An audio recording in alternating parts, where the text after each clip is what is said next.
కార్తీక మాసం తొలి సోమవారం సందర్భంగా శివనామస్వరాలతో శైవ క్షేత్రాలు మారుమరుగుతున్నాయి. హర హర మహాదేవ శంభో శివశంకర అంటూ భక్తులు పరమేశ్వరుని దర్శించుకుంటూ పరవశించిపోతున్నారు. తెలుగు రాష్ట్రాల్లోని ప్రముఖ ఆలయాలకు భక్తులు భారీగా తరలివస్తూ ఉండడంతో రద్దీ నెలకొంది. రుద్రాభిషేకాలు, మహారుద్రాభిషేకాలు, బిల్వార్చనలు, ప్రత్యేక పూజలు నిర్వహిస్తున్నారు.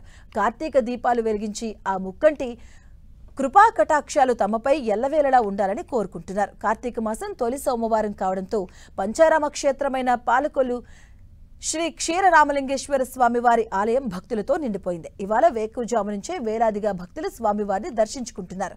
ఆలయంలో ప్రత్యేక పూజలు, అభిషేకాలు నిర్వహిస్తున్నారు.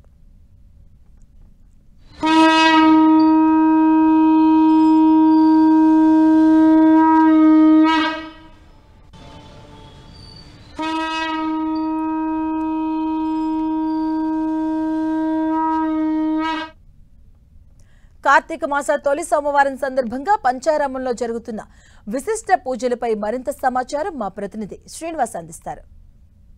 హరహర మహాదేవ శంభో శంకర అంటూ శైవ క్షేత్రాలంతా కూడా శివనామ స్వరంతో మారుమోగుతున్నాయి.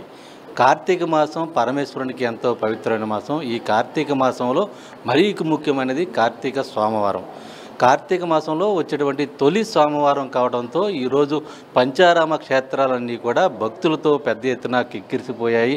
ఉదయం ఏకూజాము నుండే శైవ క్షేత్రాలకు భక్తులు పెద్ద ఎత్తున తరలి వస్తున్నారు. ముఖ్యంగా పాలకొల్లు క్షీరరామలింగేశ్వర స్వామి ఆలయంలో ప్రస్తుతం మనం ఉన్నాము. స్వామివారిని దర్శించుకునేందుకు ఏకూజాము నుంచి కూడా వేలాది మంది భక్తులు పెద్ద ఎత్తున తరలి వచ్చి స్వామివారిని దర్శించుకున్న సందర్భం అయితే కూడా ఉంది. అయితే ఈ ఆలయం యొక్క విశిష్టత ప్రాధాన్యత గురించి మనతో ఆలయ ప్రధాన అర్చకులు ఉన్నారు. ఒకసారి ఆయనతో మాట్లాడదాం. స్వామి, ఈ ఆలయ ప్రాధాన్యత ఏమిటి? పంచారామ క్షేత్రాల్లో శిరోభాగం శ్రీ క్షీరరామలింగేశ్వర స్వామి దేవస్థానం. తారకాసురుడు అనేటువంటి రాక్షసుడికి కుమారస్వామి వారికి జరిగినటువంటి యుద్ధంలో తారకాసురి హృదయంలో ఉండేటువంటి ఆత్మలింగాన్ని కుమారస్వామి వారు భిన్నం చేసి తారకాసుని సంహారం చేశారట. అలా జరిగినప్పుడు ఆత్మలింగం 5 భాగాలు 5 చోట్ల 5 లింగాలుగా పడ్డాయని చెప్పేసి మనకి పురాణాల ద్వారా తెలిసేటువంటి విషయం. ఆ పడినటువంటి ఆత్మలింగ భాగాలని ఒక్కొక్క దేవత ఒక్కొక్క చోట ఒక్కొక్కలా ప్రతిష్టాపన చేశారట.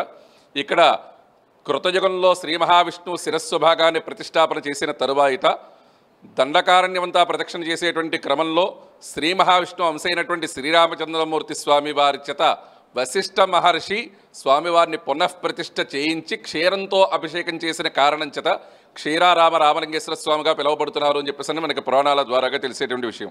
అంటే పంచారామాలకు సంబంధించి కూడా కార్తీక మాసంలో ఒకేసారి ఒకే రోజు అన్ని ఆలయాలు దర్శించుకోవడం అంటే పంచారామం యొక్క విశిష్టత ఏంటి?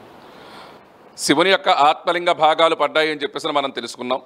అంటే ఇక్కడ స్వామివారికి శిరస్సు భాగం పడటం వలన ఇది శిరస్సు భాగం అని చెప్పేసి మనకి తెలపడం జరుగుతోంది.